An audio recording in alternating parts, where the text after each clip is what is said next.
Alright, let's put it simply. A good chunk of you do not read when it comes to Project Moonworks, therefore we need to do a class. Hence, Project Moon 101 if you read. A good chunk of you want to get into Limbus, maybe Lobotomy Corp, Library of Ruina, whatever it may be. Anyhow, I'm Egoist. I do some content on YouTube. You might see some googly eyes around every now and then. Up there, roughly the stuff we're covering. There's a lot of lore, so to speak. These games are heavily designed around their lore. Rather, everything has too much ludo-narrative integration. It's a certain kind of hell. Anyhow, so let's start at the basics. What the bloody hell is Project Moon? Well, South Korean indie game company started as something of a university project, brought together by a funny man named Kim Ji-hoon.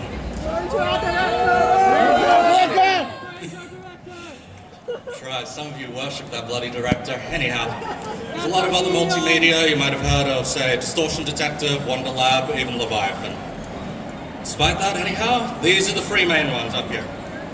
We have Lobotomy Corporation. It's an SCP-style monster management simulator. You manage an energy company. It is held together by duct tape and dreams. Essentially, how does one put it? It'll memory leak, it'll destroy the best PCs out there, regardless of what you do. Afterwards, they made something of a sequel because there was enough buzz around the first one. We got ourselves Library of Ruina, exploring the rest of the city, all of the other deep-seated lore. You can pretty much sum up Ruina as something of a stage play, if you will. And the one most of you fellas are familiar with, Limbus Company. Now, this one is a turn-based gacha. They say simultaneous cinematic combat, so to speak. It is the one where most people do not read and get completely screwed over. Okay, I need to remember to censor my shots just in case. Anyway, all of these games are bloody hard. The games start easy, they introduce their concepts quite simply, and then the difficulty curve turns into a cliff. For Lobotomy Corp, this is when you get something like your first He abnormality. For Ruina, this is something like when you make Queen of Hatred. For Limbus, one could argue Canto 4. Say something like Dongbei. We'll get to those later. Regardless, if you read enough, everything should be quite straightforward. Rather, it's very difficult to make mistakes except for Lobotomy Corporation. Now, Lobotomy Corporation is its own nightmare. You are running a power company. Now, that sounds pretty simple on the forefront, only the problem is they generate power through some very problematic means. Essentially, based on the psyche and whatnot of people that are going through quite a time, so to speak. You get SCP-style monsters bursting out of them and harvested for electricity by interacting with them, so to speak. You got stuff like instinct work, where you're being physical, hands-on with them. Insights, where you're cleaning up after them, staving their environment, that kind of thing. Attachment, direct conversation, personal interactions. And repression, where you decide, no, this abnormality doesn't get to do what it's meant to do. You stop it from doing its thing. As for your agents, these are usually known as nuggets. These are unfortunate fellows from the back streets that are dragged over, given a job in a nest. That is to say, given, how does one put it? It's like being told that you can come off the streets and get a six-figure salary. No strings attached. There are unfortunately a lot of strings attached. Why? Because everything likes breaching. Now, because things like breaching, because these abnormalities like doing what they do, there is often a lot of murder, a lot of gore, a lot of violence, and existential crises. These can cause a hell of a lot of problems, therefore we need ways of managing these. To manage these, we have ego gear. This is, okay, call me a LARPer at this point, it's extermination of genial organ or some shit for ego. Anyhow, these are essentially fancy gears which give you intrusive thoughts, so to speak. These will power you up, give you their combat capability, all manner of bloody stuff. You can be that bozo off the street, you can be a level 5 agent all of a sudden, and you can start shooting your own teammates. Don't worry about that part too much. Anyhow, in terms of suppression, the easiest way of handling this is usually just beating the crap out of the abnormality. In most cases, that will solve the problem. In others, you might need to spin a roulette wheel. Moving along, we of course have a cast of main characters for Lobotomy Corporation. We have Angela. Okay, how many of you actually like Angela? I will have to ask. Let's get a show of hands. Okay. You know, maybe a third of you actually like Angela. Okay, fair enough, fair enough. She does some pretty heinous stuff throughout the course of things. In the meantime, how many of you like the Sephiroth? All the other fellas on the other side. I think they're all hot. Okay. I want the movie to step on me. Okay, if we go down the line up there, up the top, let's see, Gebera. Anyone? Red Mist? No? Okay, Chesed? I'm just keeping my hand up here. Alright, Netzak. Yeah. Oh, bloody hell, what? Netzak. Anyhow. Then we got the Bird Lady, Bina. Okay, Hokma. Yeah. Oi, some of you are picking multiple at this point. Alright. Yesod. Okay, yeah, fair. Alright. Angela again, no. Yep. Okay, fair. Okay, Malkuth. Oh, some of you have your hands for every bloody single one at this point. Okay, Hod. Even over here. And Tifref. Okay, one fella even stood up for that one. Anyhow, they're a cast of semi-robotic, mostly AI companions, so to speak. Brain in a jar kind of affair. They're a very colourful cast, very colour-coded as you can see, and they help manage each individual department. Each one has its own bloody effects. Moving along. You have to manage this facility for 50 days.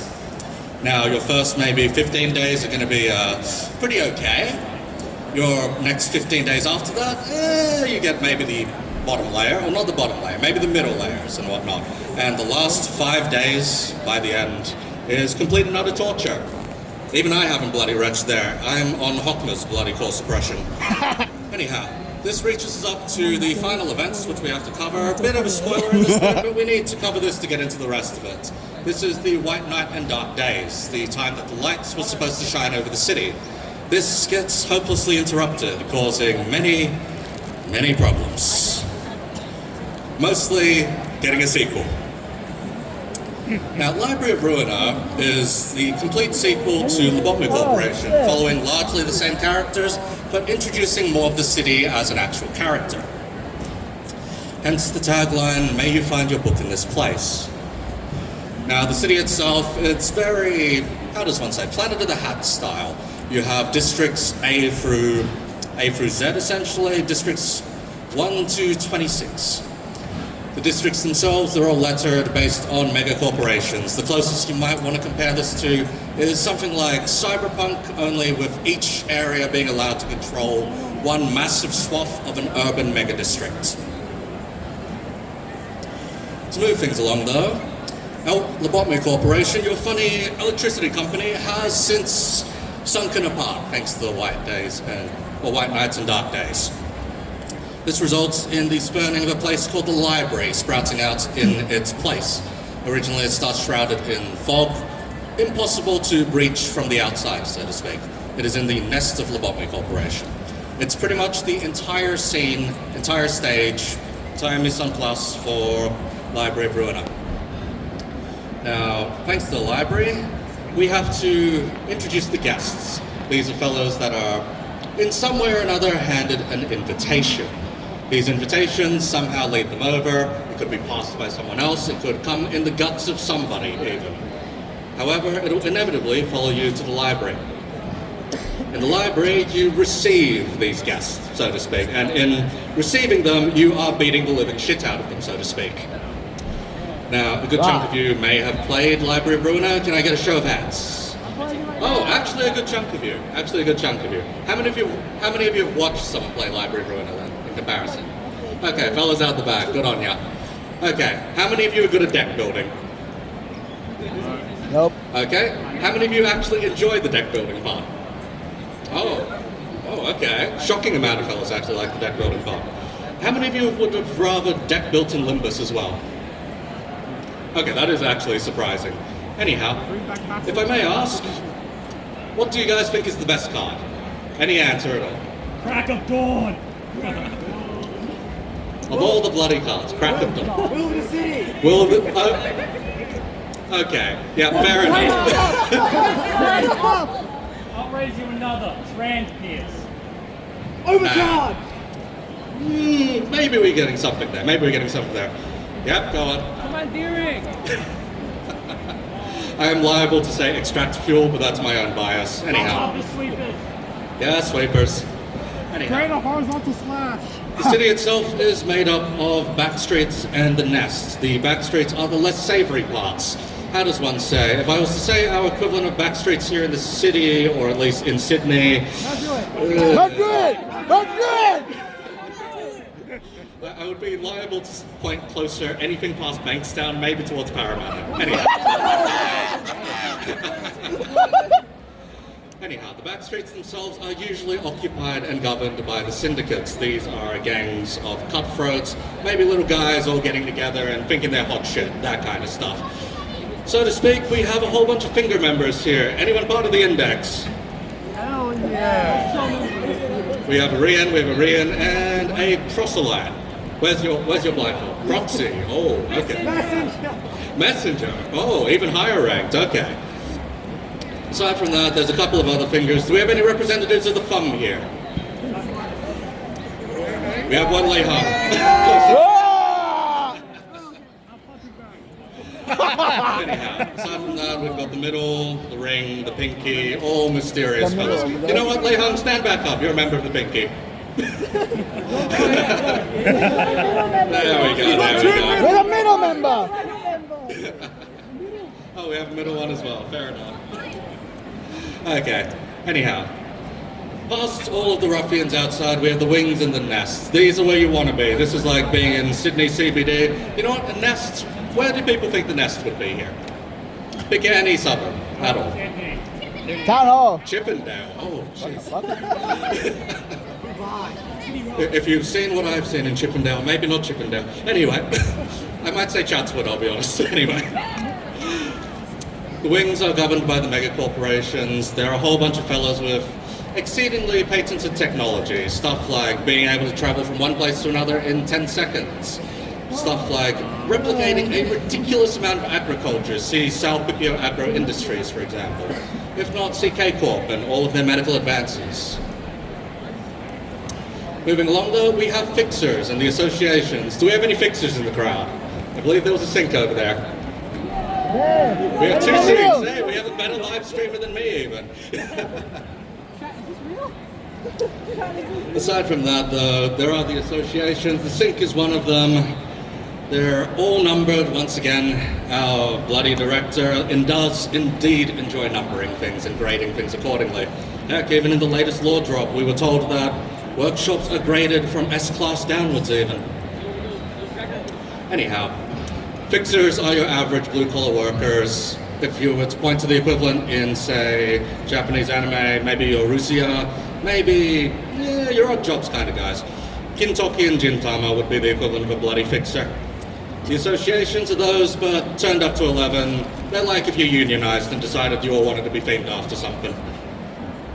Anyhow, very important, these two concepts here. There is the idea of distortion and awakening ego. These come from towards the end of Lobotomy Corporation, in the case of the White Knight and Dark Days releasing partially completed lights into the city.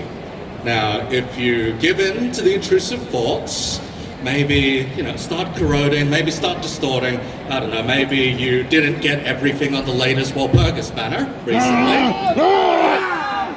And things are at a certain level of pain at that point. Maybe you'd distort, maybe you'd give in to the intrusive thoughts, maybe you'd pull out your wallet, credit card, maybe add a few extra bits of lunacy or tickets to your account. On the other hand, there's awakening ego. This is going beyond saying no to the intrusive thoughts, saying with stern consternation that, no, I will do things my way. I have a stronger will than that. I am going to save my shards and dispense them next time. Yeah? You are doing that, right? Yeah. Okay, you are not like me and needing to pull on every bloody banner to make a video, right? Please, wait for next time. It is okay. Speaking of which, Limbus Company. Glory to the company. Glory to the company. Oh, Christ. Face the sin, save the ego.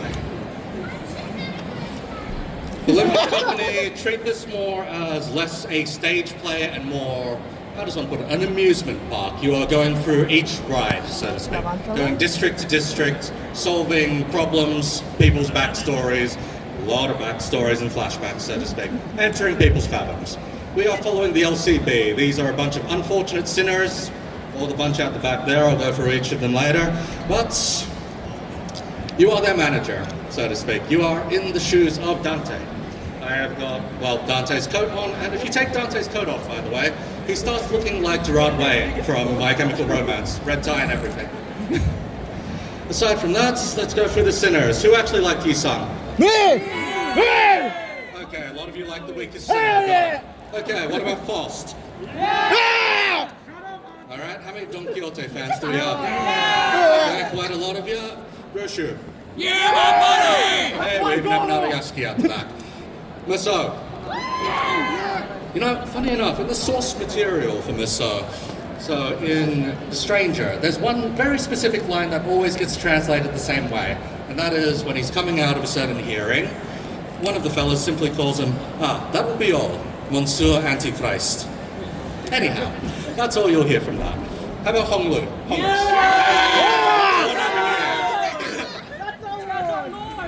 Okay, what about Dante? Hey, we got some fellas like in the clock, man. Okay, Heathcliff. Oh, bloody, the man with arguably the most problematic source material, but we didn't cover part 2 in the canto, so we're good, Ishmael. Hey, even me, Ishmael. Alright, Rodya.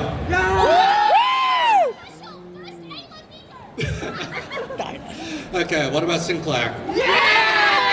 Okay, the other, let's see, for APR, I was on a stream with Renata Norcross, and they claimed that the source material for Sinclair changed their life. Has anyone actually read Demian? Not yet. It's just Yaoi. It's just Yaoi. Oh, okay, understandable. And his biggest defender. Okay, what about Otis? Yeah! There's one fella in the front line here. Anyway. Gregor, Buckman. Hey, okay. Fair enough. But yeah, each of the sinners gets their own bloody chapter. Odds are we're going to get one for Dante right at the end. Anyhow, our goal with the sinners is to find the golden bows. We are not very good at this most of the time. It is our MacGuffin device. We're not entirely told what they do, just that they're important, and some of the wings are starting to find out that they're important. In the meantime, though, we're snatching up every single one we can get our hands on.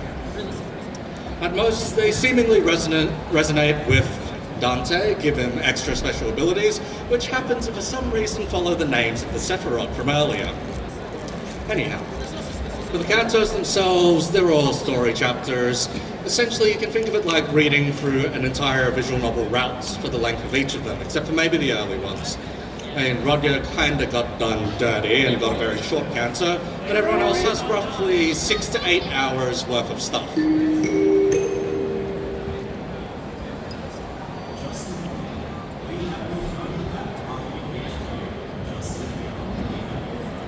Yeah, Justin, whichever Justin is, they have your phone at Marketing HQ. Anyway. The gacha. So, how many of you pull on the gacha?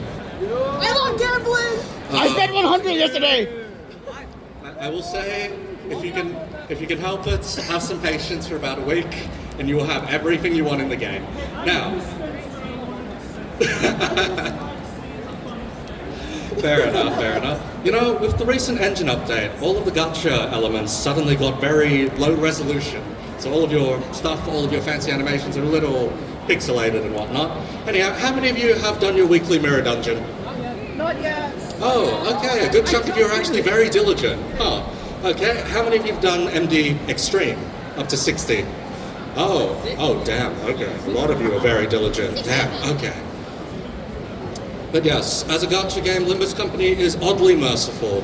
With enough efforts, with enough time spent, you can pretty much gain everything there is to get, except for the stuff that rotated out in the previous season, and whatever was included in Arc Nights.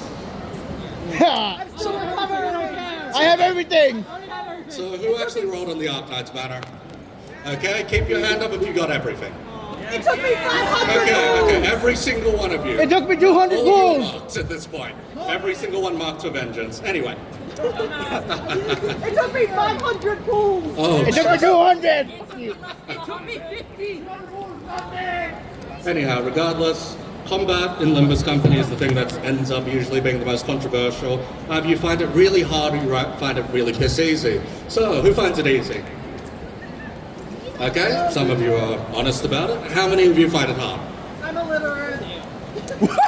I am sorry to hear about that. I hope this kind of helps. That's why I'm here. Okay, and how many of you hit the win rate button? Win rate! Win rate! Win rate! Win rate! I have win rate tied to one of my mouse buttons actually, so unfortunately some of my mates in Discord have received just the letter P. Because you press P, you press enter. That's it. That's all you need to do most of the time when you're doing the mirror dungeon. We love win rating. In actual fights though, I recommend you read through the passives, I recommend you read through how stuff actually works. You'll see it in action maybe after the first 2 or 3 turns. If you still manage to stuff it up, just go back, reset, go ahead. Limbus is quite merciful, I'd like to say, in the amount of mistakes you can make, unless you're doing a reflect trial, in which case, how many of you have cleared the recent reflect trial before it went off rotation? Okay, really, a bunch of you are very bloody diligent. Made that No, it fight hit isn't. himself. The recent one was not too bad. How many of you have cleared Ricardo, though? Okay, a bunch of you really are that diligent. So, identities. I will say my bias is towards Ishmael. I rolled for this bloody one the moment it came out. We have a whole bunch of identities around. We have a whole bunch of characters as well. Let's see, if you're cosplaying an identity or any other character, let's see, stand up, let's see. I heard that there was supposed to be a cosplay meetup upstairs somewhere at this point, unfortunately taking place at the same time as this panel. So maybe head up there afterwards. It's at 2. Damn, okay. You better be Chinese there. Garden, okay. 2 p.m. Chinese Garden. Project Wind cosplay. Yep, there's your advertising. Aside from that, there is Ego. Ego is the stuff that you borrow off of abnormalities. So everything has come back full circle from Lobotomy Corp through Ruina straight into Limbus Company, where in fact, yes, egos are indeed a thing. Now, who's sharded every bloody ego? Okay, not as many of you. How many of you got screwed over on the recent roll purchase because you didn't shard it? Okay, that is very unfortunate, very unfortunate. Aside from that, we're getting towards the tail end of things at this point. The rest of Project Moon's offerings, there's quite a lot of multimedia. I'm not sure if a good chunk of you have got into stuff. So, who's visited Pung Pung? Just 1? 2? Okay. Allegedly, it's right next to the bloody studio. How many of you think you can actually pass the exam to get through to Pung Pung these days? Maybe? Because you need to pick one of the free games, answer like 2 questions per guest that comes along with you, or you may be refused entry at the door. Allegedly, it's a scalper protection thing, but anyhow, toasted sandwiches and whatnot. I've heard their menu is very good. A friend of mine does recommend the Netzach beer, specifically. Fun fact, somehow Pung Pung has more workers at it now than Library of Ruina had developers. Oh, jeez. Okay. Pung Pung allegedly has more people employed there in comparison to when they were running Ruina. Mind you, another odd fact about, say, Lobotomy Corp, they actually failed their Kickstarter. If you had paid up $5,000 back then, you could have had your own OC colored fixer inside of Lobotomy Corporation if you wanted. Anyhow, most of the vocals done in Project Moonworks are all by Millie. Essentially, Cassie Way and her band. They ended up picking this up in an odd way after someone had done one of those AMVs or MADs for Lobotomy Corporation. Then decided, okay, let's pick up this fella and get them for the rest of the works. It ended up with, say, String Theocracy, every bloody song in Ruina. After that, there's like 5 or 6 of them there. And then finally, jumping into Limbus, we get 1 for the opening, 1 for pretty much every canto after a certain point. After, say, well, 3 and beyond. But yeah, it is the bane of most content creators' existence. If even half a second of a Millie song ends up playing on your live stream, it will get demonetized 2 seconds flat. So, when I was going through Canto 9, how many times do you think I got demonetized? Too many. Too many. Okay, so the morning after the final boss, I was like, okay, demonetization notification, yeah, it is what it is. 15 cases of demonetization. 5 minutes later, oh, sorry, correction. 22 cases of demonetization. It was not a fun time. Anyhow, who's read Leviathan? Okay, Leviathan is quite good. Apparently there's some stuff they can't make use of from Leviathan due to shared ownership, but it is essentially Limbus Company's prequel. There are a lot of hype moments based around Leviathan, a good chunk of references, all thanks to Vigilius. As for Distortion Detective, who's actually read it? Okay, not as many of you. I will say the writing for Distortion Detective is actually quite good. It makes Moses out to actually be that competent, actually be that guy, basically. It doesn't really come across as that as much in Canto 9. I do say go read it. It is 100% worth it. You'll also see one of the best UI fixers there, that being Edgar. Anyway, aside from that, you can expect a lot of fan works. That is an Index member drawn by a friend of mine, Bonni. You can find her on Twitter, Instagram, and whatnot. You can find plenty of fan fiction, a ridiculous amount of fan fiction. There are quite a few fan games at this point, mainly on Roblox. There's quite a lot on Roblox. An odd piece of trivia in that regard, if a Roblox game starts dying and they need to revive, they will start increasing the amount of Project Moon stuff involved in it. So you'll suddenly see the red mist, black silence, all the other colored fixes that may happen to suddenly show up. Aside from that, there's plenty of music videos as mentioned. There is a lot of fan merch. How many of you have found merch around the con? Please tell me where you found it. We have a Waffles! Waffles! got a Wago table. Oh damn. I know there's at least 5 or 6 of them around. There's like 10. There's 10? There's 10. Okay, there we go. The main one I'll point to is a mate, which is Hisaki down in row 12. Or row U. Go call her a Delau for me if you can. Anyway, in terms of memes, there's plenty. You've seen Will Vader's stuff, you've seen Camo's stuff, you've seen plenty of other fellas at this point. Will Vader is a very funky fella. He is terrible at blackjack. Anyway, aside from that, there's APR, the charity event that went by recently, and there's a whole lot of TTRPGs. If you like your role-playing, Dungeons and Dragons, Lancer, whatever it may be, World of Darkness even, there is at least, according to a mate, 23 different Project Moon tabletop RPGs out there. I even run one, which is like its own kind of horror. That's my stuff over there. You'll usually find me with googly eyes on the thumbnail. They may be haunting your recommendations as we speak. Okay, yeah, that's me. Yeah. Yes, that's probably why I may have sounded familiar for some of you. Recently, I put out a video covering all 3 of the damn things that came out on the Wall PP. That took me something like 9 or 10 hours. That was its own kind of misery, and it's like 45 minutes long. But yeah, that's about it for the panel. Thank you. Glory to Gideon! Yeah, that's it from me. Production, we good? Alright, sweet. If you want my business card for whatever reason, just meet me on the side.